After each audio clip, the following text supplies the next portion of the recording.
Hola, mi nombre es Yandy González y junto a mi grupo, que está compuesto por Carelis Domínguez, Gabriela Reyes y Manuela Jiménez, les vamos a hablar sobre los métodos de análisis de rotación de la radiación. Entre estos métodos tenemos la dispersión óptica rotatoria, el discrodismo circular y la polarimetría, que es una técnica que se basa en la medición de la rotación óptica producida sobre un haz de luz polarizada al pasar por una sustancia ópticamente activa. La actividad óptica rotatoria tiene su origen en la simetría estructural de las moléculas. Su instrumento de medición es el polarímetro y permite medir las concentraciones de soluciones de sustancias ópticamente activas. Estos de sustancias que producen rotación del plano de oscilación de la luz que la atraviesa. Mediante dos polarizadores construidos uno encima del otro, el posterior se denominaría analizador. Puede observar los siguientes efectos.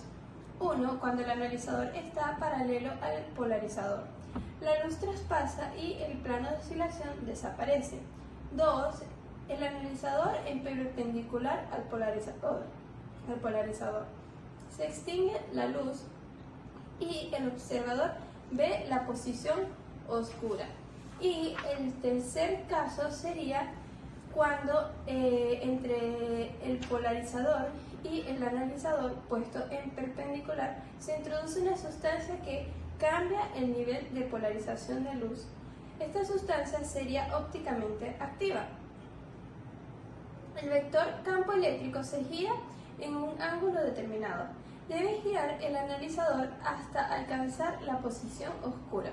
El valor de este giro es una constante característica que se le denomina ángulo de giro, que se usa para el análisis de identificación, pureza y concentración. Hoy en día se conocen muchas sustancias ópticamente activas, sean naturales o sean sintéticas, que giran el nivel de polarización de luz. Algunas de estas son el azúcar, cristales naturales como el cuarzo, la calcita, el bermellón o el clorato de sodio, o cristales líquidos para pantallas, o también muchas composiciones químicas quirales.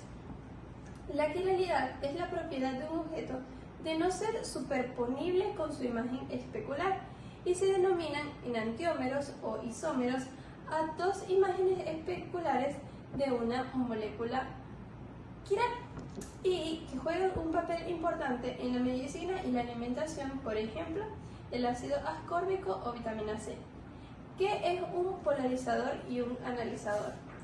Un polarizador o un filtro polarizador es un material que transmite de forma selectiva una determinada dirección de oscilación del campo eléctrico de una onda electromagnética, como la luz, bloqueando el resto de planos de polarización. El analizador es una lámina polaroide que produce luz polarizada, plana, similar al polarizador, pero colocado con su dirección de vibración perpendicular. A diferencia del polarizador, el analizador no está siempre incorporado, pudiéndose poner o quitar de la marcha, ya que unas propiedades lo necesitan y otras propiedades no lo necesitan. La composición de este instrumento es una fuente de radiación monocromática, una prisma que actúa de polarizador de la radiación utilizada, un tubo para la muestra, un prisma analizador, un detector que puede ser el ojo o un detector eléctrico, y en general los polarímetros pueden ser manuales, automáticos, semiautomáticos y digitales. Este instrumento tiene ventajas y desventajas. La ventaja general, ya que cada polarímetro, sea manual, automático, semiautomático, etc., tiene sus ventajas aparte, pero la ventaja general sería que se trata de una prueba no destructiva, apropiada a la hora de analizar muestras caras, valiosas o que por algún motivo no pueden duplicarse. Y las desventajas es que es es que es aplicable solamente en aquellas sustancias que tengan actividad óptica o sustancias quirales, lo que disminuye su aplicación. Por eso sería su desventaja, porque no se puede aplicar en cualquier tipo de sustancia.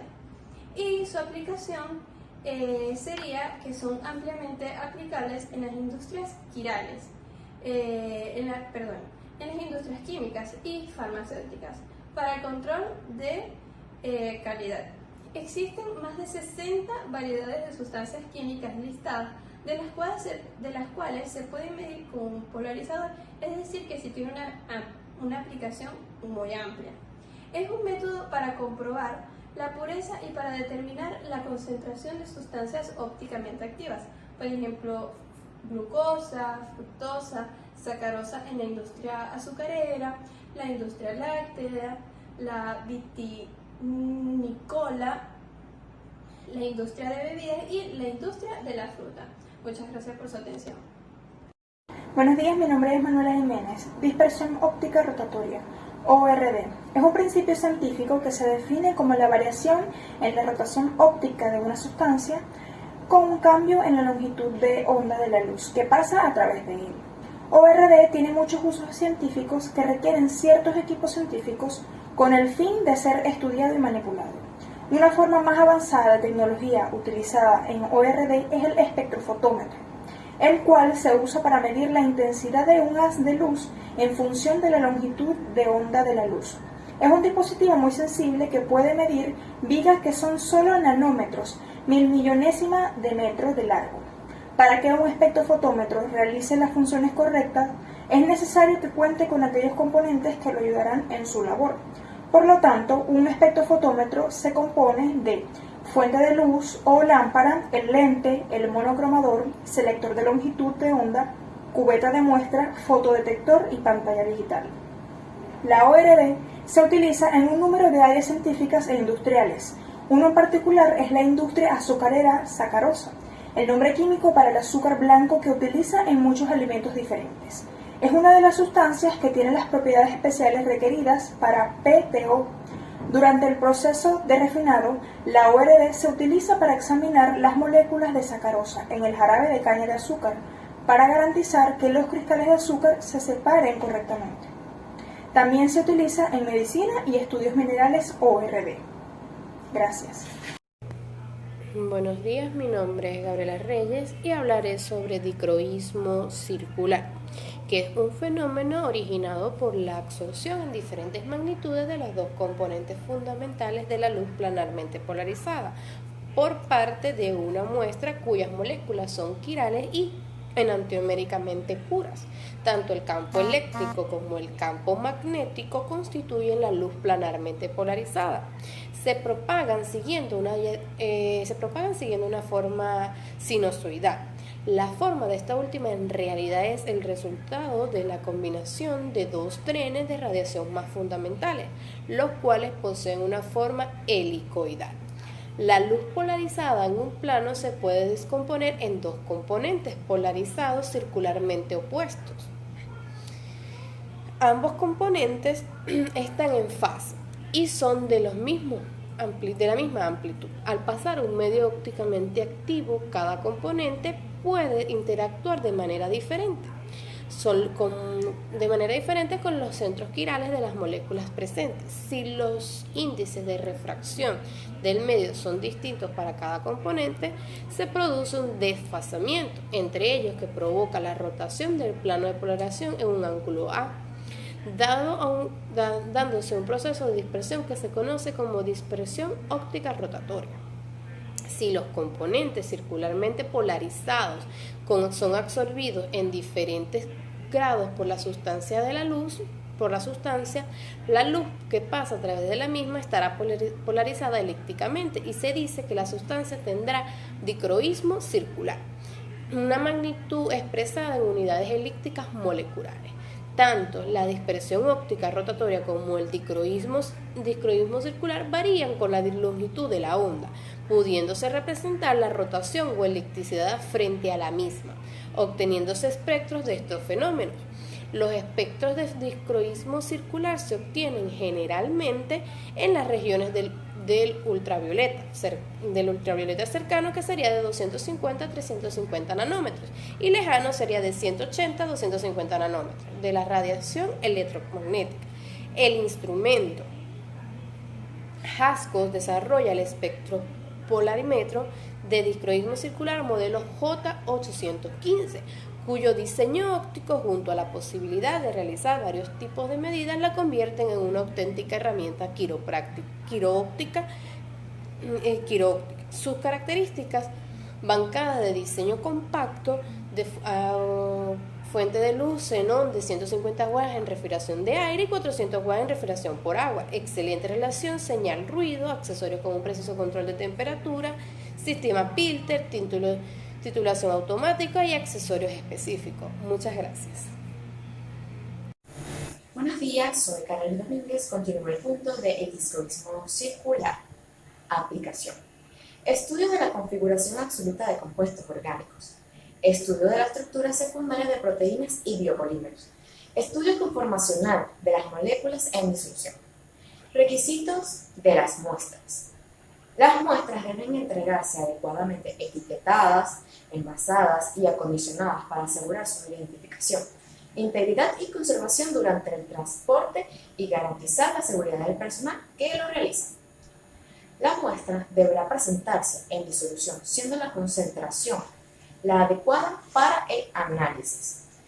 Si no cumple este requisito, la unidad podrá actuar sobre la muestra, preparando la disolución y o obteniendo la concentración adecuada de analito, en cuyo caso, previa aceptación del usuario, se procederá a facturar un importe en concepto de preparación de la muestra. La disolución del analito debe ser clara y estable en las condiciones de almacenamiento y análisis. Los disolventes y los tampones utilizados no deben interferir en la zona de medida del analito. Limitaciones experimentales. El DC también se ha estudiado en los hidratos de carbono, pero con un éxito limitado debido a las dificultades experimentales asociadas a la medición de los espectros de DC en la región ultravioleta del vacío BUV, del espectro 100 a 200 nm, donde se encuentran las bandas de DC correspondientes de los hidratos de carbono no sustituidos. Se han medido con éxito carbohidratos sustituidos, con bandas por encima de la región BUV.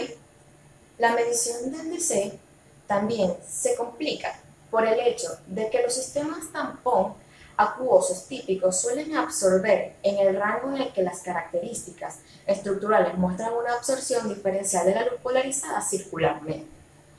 Los tampones de fosfato, sulfato, carbonato y acetato son generalmente incompatibles con el DC, a menos que sean extremadamente diluidos, por ejemplo, en el rango de 10 a 50 ml.